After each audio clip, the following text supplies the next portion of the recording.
नमस्कार, स्वागत है आप सभी का एक और नए वीडियो में। जैसा कि आपको पता होगा कि बीपीएससी का आंदोलन चल रहा है और उस दिन क्या हुआ था, जो जिस दिन प्रशांत किशोर जी को जेल ले जाया गया। देखिए, वही ये बच्चों के गार्जियन है, वहाँ पे मौजूद थे। कई सारे लोग घायल हो गए थे। एक बाबा जी हैं हमारे, ये भी घायल हो गए थे, हमने अपने वीडियो में दिखाया था आपको। आइए उन्हीं से आज बातचीत करेंगे और उस माहौल को याद करेंगे कि आखिर उस दिन क्या हुआ था। क्या हुआ था बाबा उस दिन? 4 तारीख को। हाँ जी। 4 तारीख को तो जो घटना घटी वह तो बड़ा ही अनैतिक घटना है। हमने उस रात को देखा कि एक भी पुलिस के को बैच नहीं था, न कैप था, न नेम प्लेट था। हम लोगों को ऐसा लग रहा था कि शायद कोई अपराधी लोग पॉलिटिकल मोटिवेशन से मोटिवेट होकर के हम लोगों के ऊपर हमला किया है जी। और हम लोग भयभीत हो गए और प्रशांत जी की सुरक्षा में सारे लोग उनको घेर लिए। बाद में उन लोगों ने हम लोगों के साथ जो ज्यादती किया, उनसे मिलने उनसे सटने नहीं दिया। नज़र उठाकर उस रात को निद्रावस्था में जब जग कर के गए तो जब ध्यान खुला तो देखे कि लगभग 500-600 व्यक्ति वहाँ पर है। तो इतना गुंडा तो किसी को नहीं हो सकता है, लेकिन हम लोग फील किए कि ये सिविल ड्रेस में ही पुलिस आ करके माने अपना पहचान नहीं दे करके कि बाद में कोई कार्रवाई होगा तो हम लोग फंसेंगे, इसलिए सारे लोग अपने को सिविलियन ड्रेस में ही आकर के हम लोगों के ऊपर हमला किया और प्रशांत जी को पकड़ करके ले गया। और प्रशांत जी के ऊपर तो ज्यादती कुछ हुई है, लेकिन उनके जो वहाँ संरक्षक उनके साथ सोए हुए थे रात में, उसके साथ बहुत अधिक ज्यादती हुआ है, जो बहुत ही असहनीय है। मतलब आपके कहने का मतलब वही है कि नीतीश कुमार जी पुलिस नहीं गुंडा भेजे। गुंडा, हाँ। वो जो काफिला पुलिस का आया था सिविल ड्रेस में, वो ऐसा लग रहा था कि वह अपराधी के रूप में आया था और एक दहशत पैदा करने के लिए आया था। लेकिन चूंकि हम लोग इतने काफ़ी संख्या में वहाँ थे, उन लोगों का कुछ चला नहीं।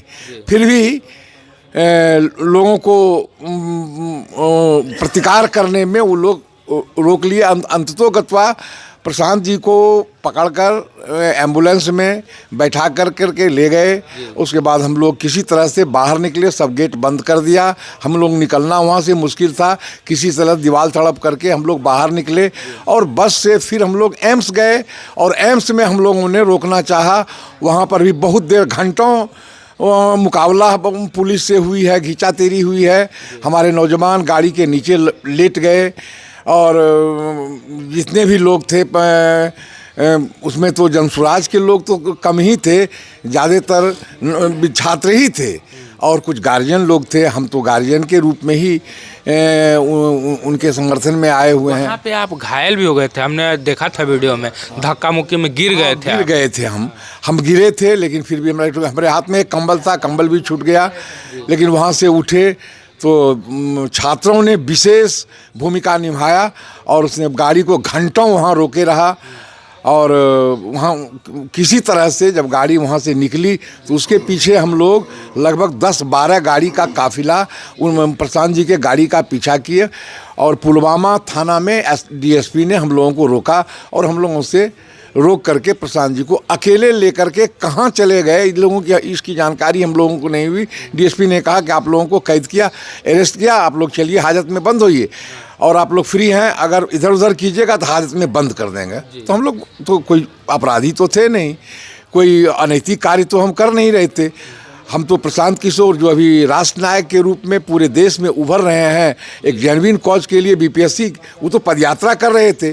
पदयात्रा छोड़ करके विद्यार्थियों को मदद करने के लिए उनको खड़ा होना पड़ा और यह उनका नैतिक कर्तव्य था कि छात्रों का कोई लीडरशिप नहीं था, उस लीडरशिप को उन्होंने अपने हाथ में लिया और अभी स्थिति यहाँ तक उनके ही मेहनत से पहुँचा है कि फैसला बीपीएससी के छात्र के अनुकूल ही होगा, यह निश्चित है। जैसे बाबा, आप ये तो आज की आप बीती आपने बताई, आप जैसा हम लोगों ने सुना है कि आप जेपी आंदोलन में भी सहभागिता थी आपकी, तो उस समय का जो आंदोलन था और इसमें मतलब उस समय इंदिरा गांधी का प्रकोप और नीतीश कुमार के प्रकोप में कितना अंतर है, इसको स्पष्ट करिए। हम तो छात्र आंदोलन में थे। छात्र आंदोलन में मैं शीर्षस्थ पर था।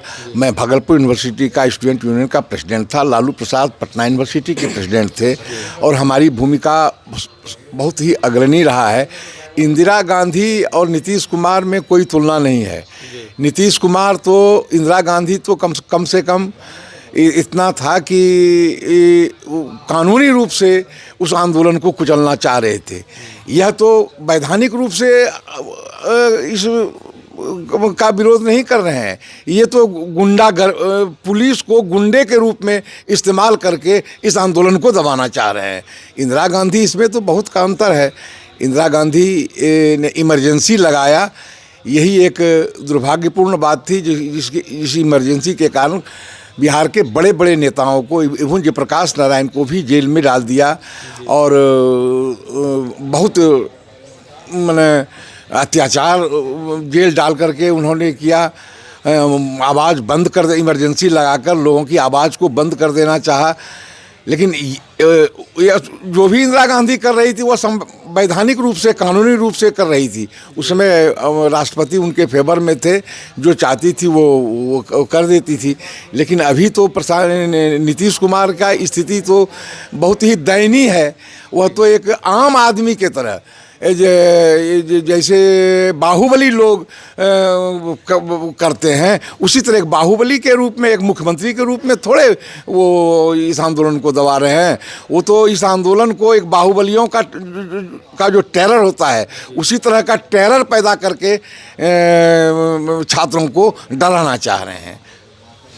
अच्छा बाबा, तो अंतर जो है सो अभी नीतीश कुमार जो कर रहे हैं और प्रशांत का जो प्रशांत के साथ में आपने अनशन में बैठा भी है, उसके वहीं थे आप, उसी गांधी प्रतिमा के समीप में आप भी सोए हुए थे, प्रशांत किशोर। तो प्रशांत किशोर का जो हाव भाव, ये हाईजेक का जो सिस्टम चल रहा है, चाहे प्रशांत किशोर क्या जयप्रकाश नारायण जैसा आंदोलन ला पाएंगे?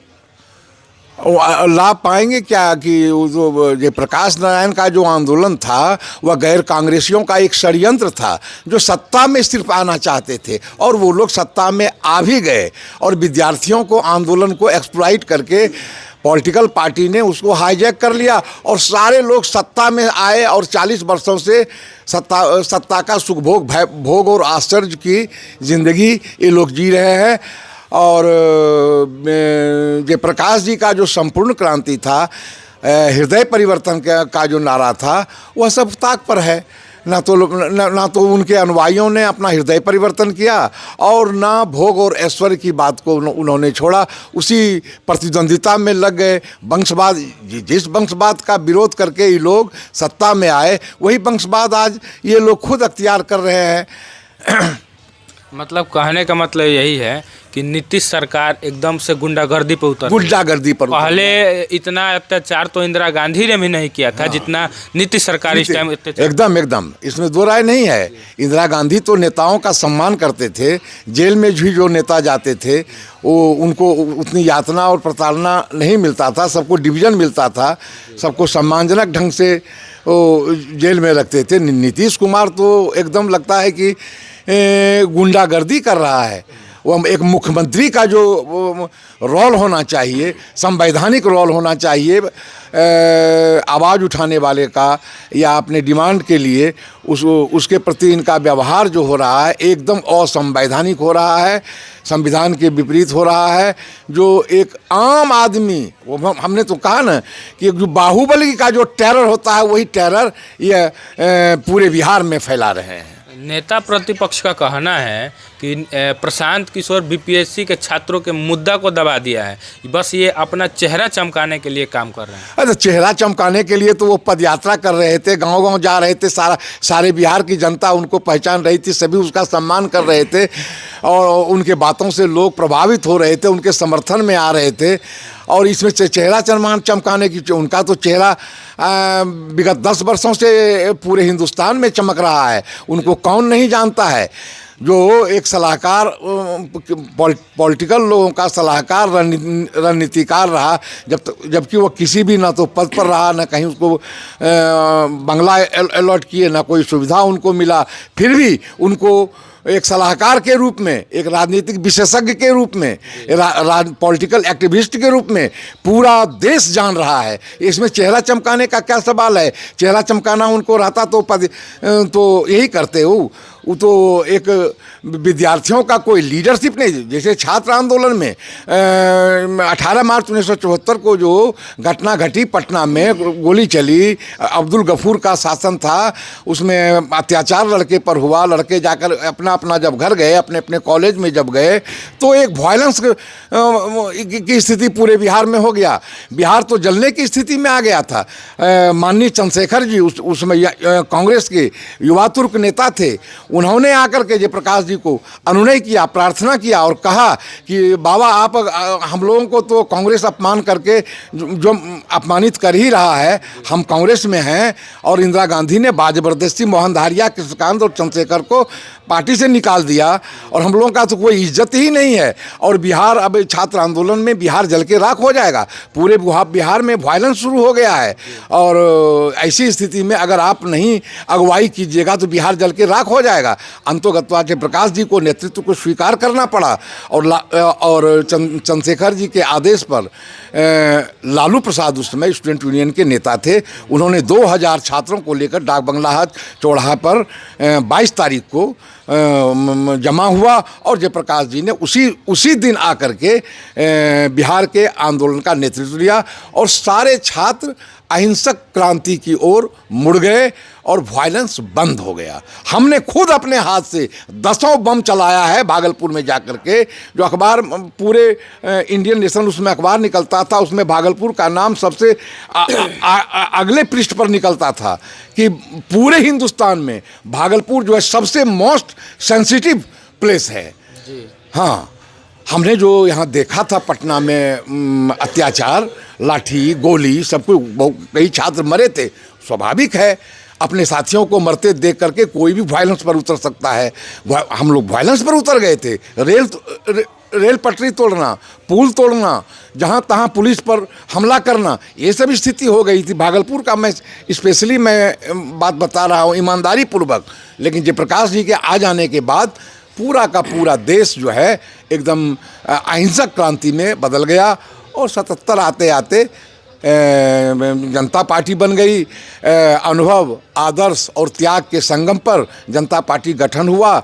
चक्रहलधर चुनाव चिन्ह बना, उसमें जयप्रकाश जी, मुरारजी भाई और चौधरी चरण सिंह, यही 3 आदमी अनुभव, आदर्श और त्याग के संगम माने जाते थे। और इन्हीं तीनों के, यही तीनों शीर्षस्थ नेता भी थे। बाद में जब सरकार बन गई तो आप महत्वाकांक्षा का जो टकराव हुआ उसमें मुरारजी भाई 19 महीना के बाद इस्तीफा दे दिए, चौधरी चरण सिंह प्रधानमंत्री बने और उसके बाद पार्टी वह बिखर गई। जयप्रकाश जी का जो सपना था वह पूरा नहीं हुआ और आज जो गैर कांग्रेसी गठबंधन बना था वही आज सभी अलग अलग नाम से पार्टी बना करके अभी गठबंधन की राजनीति करके देश में सत्ता चला रहे हैं। अच्छा, एक अपने अनुभव के आधार पर बताइए, चूँकि हम आपको राजनीतिक स्तर पे बहुत अनुभव है उम्र के हिसाब से, तो क्या लगता है छात्रों को इंसाफ मिलेगा? एकदम छात्रों को इंसाफ 100% मिलेगा। और यह जान लीजिए कि उस समय जयप्रकाश जी 87 वर्ष के थे। सौभाग्य की बात है कि इतना परिपक्व और सूझबूझ और पैनी दृष्टि रखने वाला नौजवान नहीं हो सकता है। और प्रशांत किसी में यह सलाहियत है, यह समझ है कि अपने उम्र के हिसाब से भी उनमें जयप्रकाश जी ऐसी मानसिक परिपक्वता है और सत्याग्रह और अहिंसक आंदोलन का जिस तरह से यह नेतृत्व कर रहे हैं, यह इससे साफ जाहिर होता है कि विद्यार्थियों को इंसाफ मिलेगा और यह इस आंदोलन को कोई भी दबा अब नहीं सकता है। सही बात कहा आपने। चलिए, बहुत बहुत धन्यवाद। कट कर दीजिए, फिर से स्टार्ट कीजिए।